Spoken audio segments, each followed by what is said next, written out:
welcome to the deep dive. Okay, if you really want to get a handle on the American West, the real West, you've got to push past the Hollywood myths.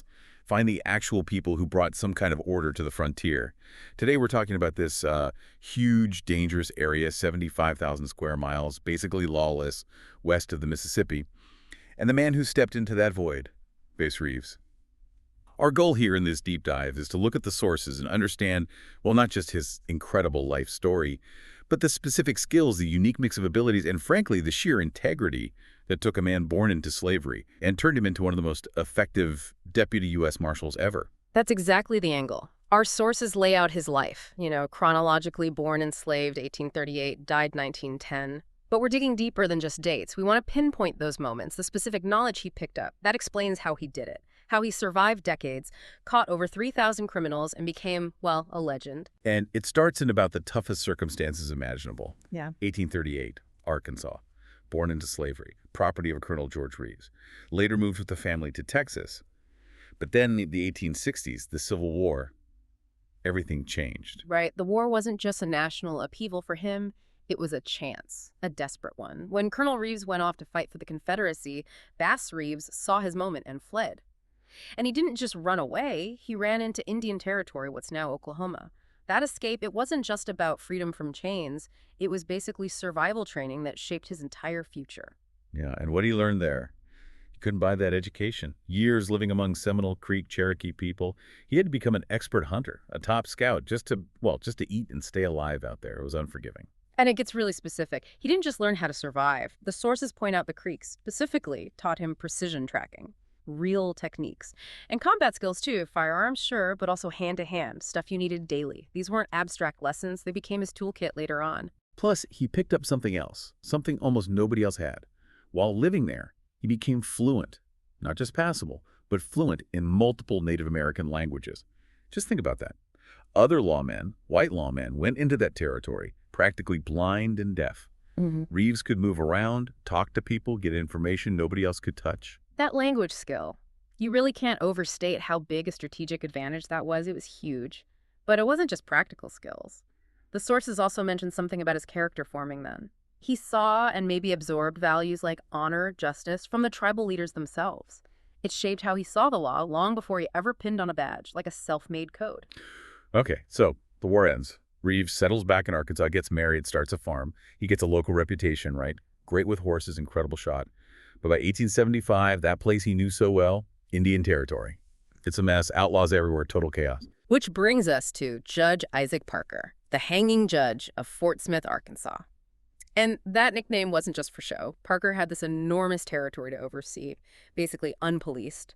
He was known for pushing cases through, handing down tough sentences, often death, trying to impose order quickly. He knew the old ways weren't cutting it. Absolutely. So Parker appoints a U.S. Marshal, James Fagan. And Fagan's job was clear. Find guys who know the territory, who can actually do the job no matter their background. And Fagan heard about Reeves, his reputation for tracking, his knowledge of the territory. Yeah. It was unmatched. So he recruited him. And that's just remarkable, given the time, the post-Civil War racial climate. He becomes one of the very first Black deputy U.S. Marshals west of the Mississippi. But here's where the sources point out something really interesting, almost a contradiction about how he enforced the law. Yeah, this part's amazing. Bass Reeves was illiterate, couldn't read or write. He couldn't read the warrants, the legal papers that were, his official instructions. And yet, he was known for being incredibly effective, incredibly accurate in carrying out those warrants. So think about that. Most lawmen are relying on reading the paperwork, the details. What does it say about the real necessary skills on that frontier that his illiteracy didn't stop him? It suggests that knowing the land, knowing the people, and, sheer recall were maybe more important than reading. Exactly. His memory was apparently unbelievable, like a tape recorder. Someone would read a warrant to him once, and days later, out in the field, he could recite it. The name, the charges, the exact legal wording. Verbatim. That memory basically bypassed the limitation. It meant he didn't make mistakes, didn't arrest the wrong person, unlike a lot of others, apparently. It really points to amazing mental discipline. Okay, so let's talk about how he actually worked. Because his methods weren't exactly standard procedure. No, Reeves was smart. Cunning, really. His edge was knowing the world he was policing inside and out. He didn't just chase outlaws. He sort of joined them temporarily, disguises, all the time.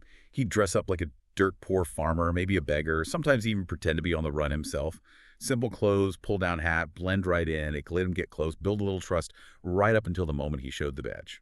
Total surprise. And it worked because he knew how these guys talked, how they acted. That came from his background. And in backing up that cleverness was just raw skill, especially with guns. He was ambidextrous, could draw, shoot accurately with both hands. At the same time, there's this one story the sources tell. Two outlaws jump him, think they've got him cornered. Reeves just reacts, draws both his pistols, bam, bam, takes them both down before they even fire. That kind of speed, that two-handed skill, that's likely how he survived 32 years of constant danger. Hair trigger stuff. And the numbers. The results are just mind-blowing. You have to let this sink in. Over 3,000 arrests. 3,000. And these weren't just petty thieves. He famously tracked down and brought in whole gangs by himself, riding hundreds of miles sometimes for just one arrest warrant. Yeah, and if you want a specific example of that relentless pursuit, look at the Bob Dozier case. Dozier wasn't just some minor outlaw. He was notorious. Killer, robber, rustler, a real menace. And he probably thought he was safe, deep in the territory, untouchable. Big mistake. Underestimating Bass Reeves was usually the last mistake guys like that made. Reeves tracked him down, patiently, carefully, using those skills he learned years before. And when they finally faced off, it was that classic Western standoff moment. Tense. Dozier went for his gun, but Reeves, that lightning speed again, drew faster, shot straighter, killed him. And killing Dozier, well, it had to be done.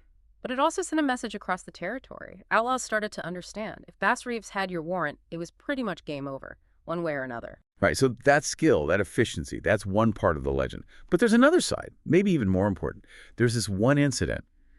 It defines his integrity. Yeah. Completely. It wasn't about his speed or tracking. It tested his soul, really. Yeah, it's the ultimate test for someone in law enforcement, isn't it? Applying the law to your own family. Reeves was given a warrant for his own son, Benny Reeves. Benny had killed his wife. In a fit of rage, a domestic dispute turned tragic. Now, most people, you'd expect them to step aside, right? Conflict of interest. Too painful. But Bass Reeves had sworn that oath. The law was the law. He seemed to believe, really believe, that justice wasn't something you picked and chose. It wasn't just for strangers. It had to be absolute. The level of integrity there is just staggering. He didn't ask another marshal to do it. He didn't try to shield his son. He took the warrant himself. He rode out. He found his son, Benny, and he arrested him. Brought his own child in to face the justice system. And the sources confirm Benny was tried, convicted, sentenced to life in prison. The outcome was harsh, obviously.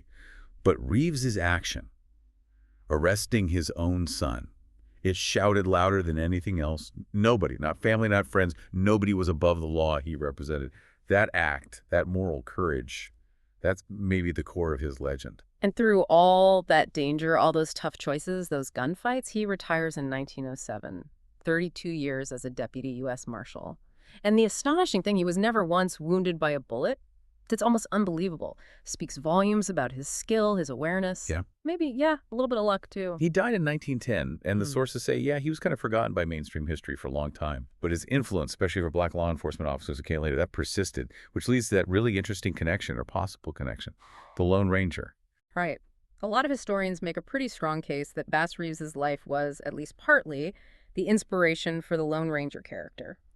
And when you look at the details, the parallels are kind of striking. Some are subtle. You've got the disguises, the amazing tracking skills, and Reeves worked closely with and was respected by Native Americans. That mirrors the Lone Ranger and Tonto relationship.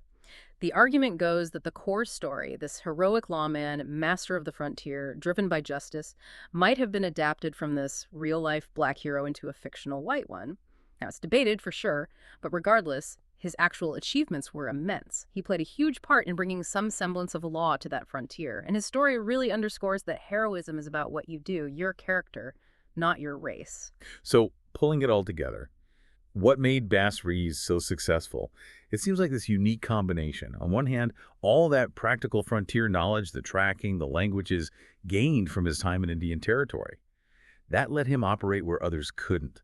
Combined with that incredible memory and this absolute unwavering personal integrity. That integrity piece is key, I think. He had the skills he could track like an expert, use disguises, basically think like the outlaws he hunted when he needed to. But his own internal code kept him firmly on the side of the law, always. That kind of duality, being able to understand the criminal world but stay completely committed to justice, That made him formidable. Unbeatable, really. So here's something to think about, maybe mull over after this. Given how good he was with disguises, how deeply he seemed to understand the mindset of the criminals, how much did his willingness, his ability to think like an outlaw, actually fuel his success in upholding the law? And maybe think about this too. How differently might things have played out on that frontier if the lawmen couldn't communicate? If Reeves hadn't had that fluency across different tribal languages, what dynamics did that change? Lots to dig into there. Thanks for joining us for this deep dive.